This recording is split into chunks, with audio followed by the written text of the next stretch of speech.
Good evening, everyone. Myself Manish Kumar from NIT Agartala. I'm going to discuss the problem of code forces round 148 division 2 problem A. And the problem code is bag of potatoes. I'm simply reading the question. Valera had two bags of potatoes. The first of these bags contains X, where X should be greater than equal to 1 potatoes, and the Y also should be greater than equal to 1. Valera, very scattered boy. So the first bag of potatoes, it contains X potatoes. Valera lost. Valera remembers that the total number of potatoes X plus Y in the two bags. Firstly, was not greater than N, and secondly was divisible by K.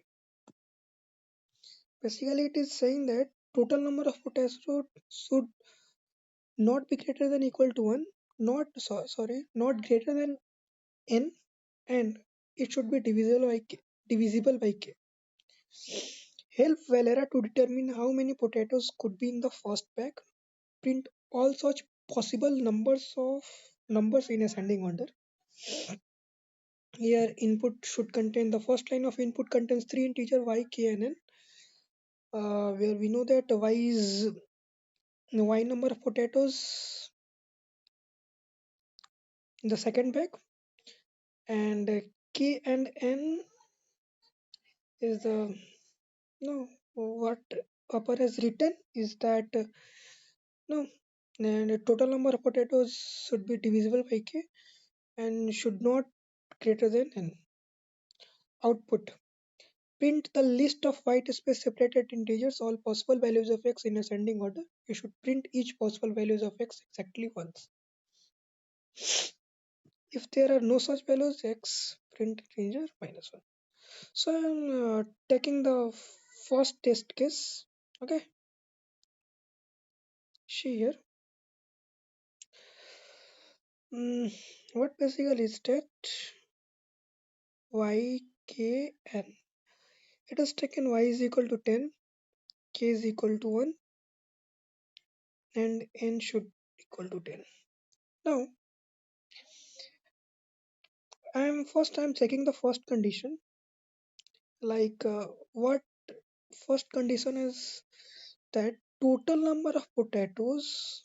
I mean, if x is a potato in the first bag, so x plus y should not greater than n. It means x plus y should be less than equal to n. Can I say that? Okay. Now here suppose we have to find the value of x. So x plus y given here is 10. Putting this value and n is basically 10. So what is the inequality? Like x should be less than equal to 0. Now what are the possible values of x? It should be 0, minus 1, minus 2. So our x should be the condition given here data is that x should be greater than or equal to 1.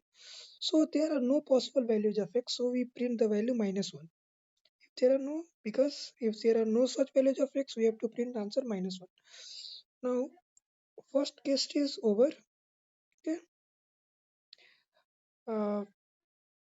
I'm going to explain you the second test case. Like, what is the second case test case? It is given. I'm just taking y, k, and y. It is taken 10, k 6, and 40. Okay. Now, what are the possible values of x? So, just see the observation what I'm taking. Suppose I'm taking x is equal to 2. So, I'm just seeing the output. I'm understanding you um, how to get 2. Just see first uh, here properly, then I would explain you the logic behind it, why it is 2. Now, suppose we have 2. Now, uh, x plus y total number of better. This is x. I have taken x is equal to 2 and it is given that y is equal to 10. Now x plus y is equal to 2 plus 6. It is 12. It is divisible by 6. Now condition is satisfied. It is 12 is less than equal to 40. This condition also satisfied. Now what is the next possible value? Next possible value is 8. How getting 8? Now simply if you are getting 2 then add 6 to the previous number to get it. Now just I am checking whether it is divisible by 6 and it should be less than equal to 40. Now I am just adding 10 plus 8. This is y, this is x, and we get 18. It is divisible by k 6 and 18 is less than equal to 40. Okay. Now this condition also satisfied. Now what is the next possible values? Now just adding 6 to the previous one. Add plus 6, 14. Okay. Now we are getting 14 here. Then you get mm, uh, add in 6 in the previous one. 40 you get 20 and 26. Now just check the condition. Now after 26, now first check limit condition. 26, what is the possible value? Y 10. This is 36 and 36 is less than equal to 40. This condition is satisfied. Now if you take extra values, like suppose you are getting 26 plus 6, 32. Then if you check the condition 32 plus 10, 42, it becomes greater than. So we cannot take further values. No, I am just explaining you the logic behind why it is getting 2. How will you get 2? Okay, now see here.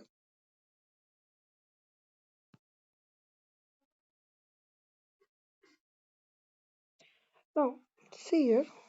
How am I getting 2? How am I getting 2? See here, like y k n. What is y? Y given here is 10, k is 6, and is. Now I'm taking the first condition. If y is here, y is greater than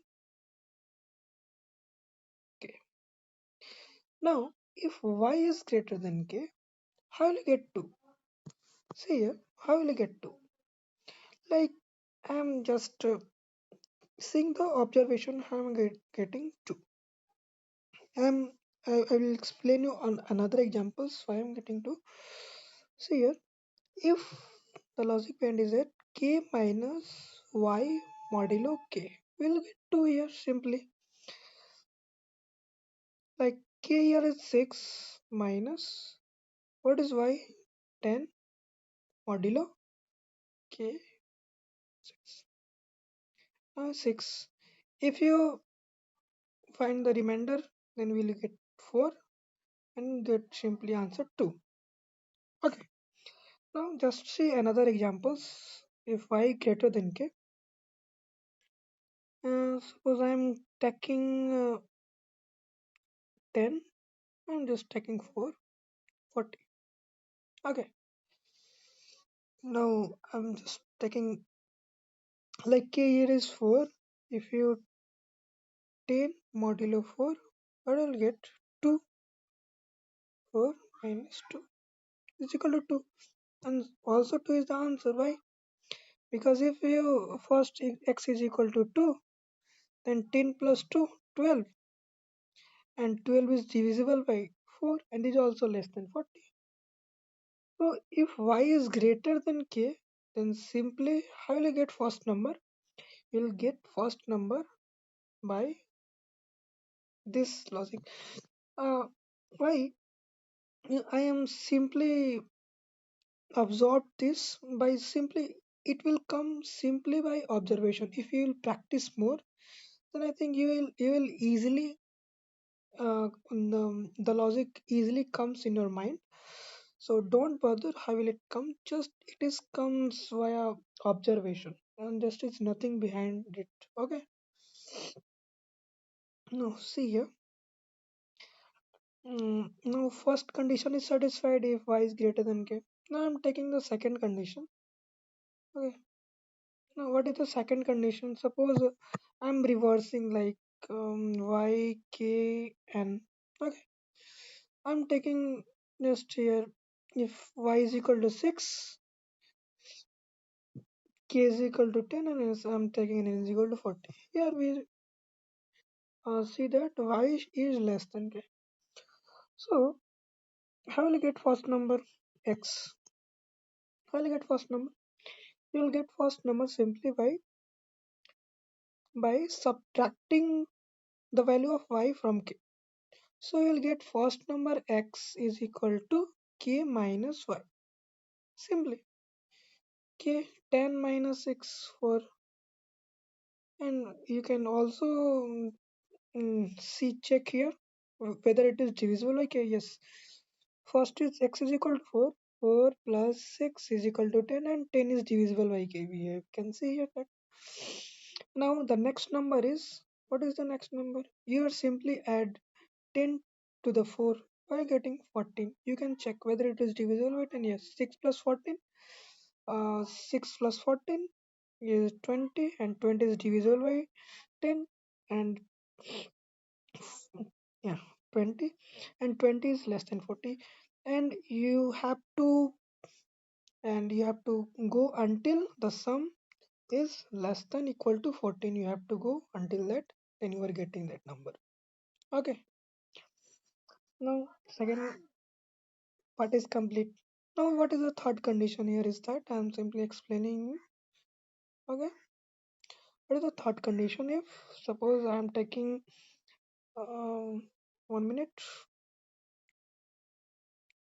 I'm taking y k n. Suppose I'm taking 620. Okay, so what is the value of x? I'm simply, if y is equal to k, then simply x is equal to k. Simply first number should be 6. What is second number? Second number is just add 6 to the previous number. We are getting 12, then 18, and you can check how many number we have to take. Like 12 plus 6, sum should be less than 20.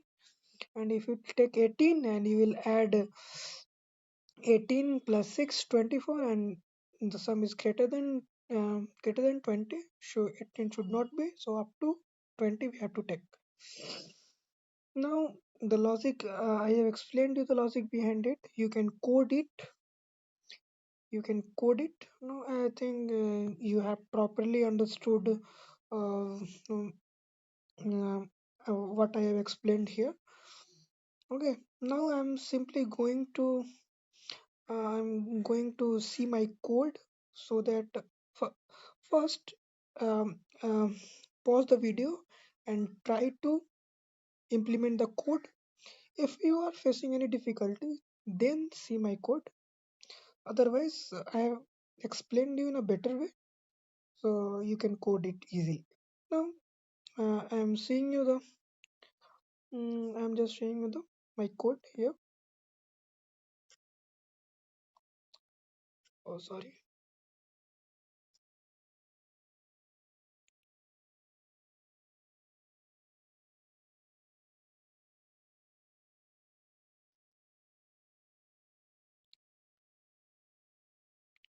Okay, just see here what I'm taking. I'm taking input y, k, and n. I'm just taking vector to push the number x. What what I'm getting x, just I have to push in the vector. So I have taken vector. I'm taking variable a. I'm taking variable a to this a is basically x. What I'm getting x, I'm just pushing the value of x, which is a here, in the vector. So I'm taking if y is greater than k. Simply what I have explained is the logic behind it, and simply x find here k minus y modulo k, and until I have run a loop until the sum should be less than or equal to n. Okay, now I'm simply pushing the vector pushing into vector. Okay, I'm writing three condition here, and in the last, uh, in the last, if vector size is zero, then you have to print -1. Otherwise, simply print what you ever push in the vector. You have to print the values in the vector. That's it. This is simple question. I think you have understood it. I think you have understood it. Thank you. If you find it useful, then please like, subscribe, and share. Thank you very much.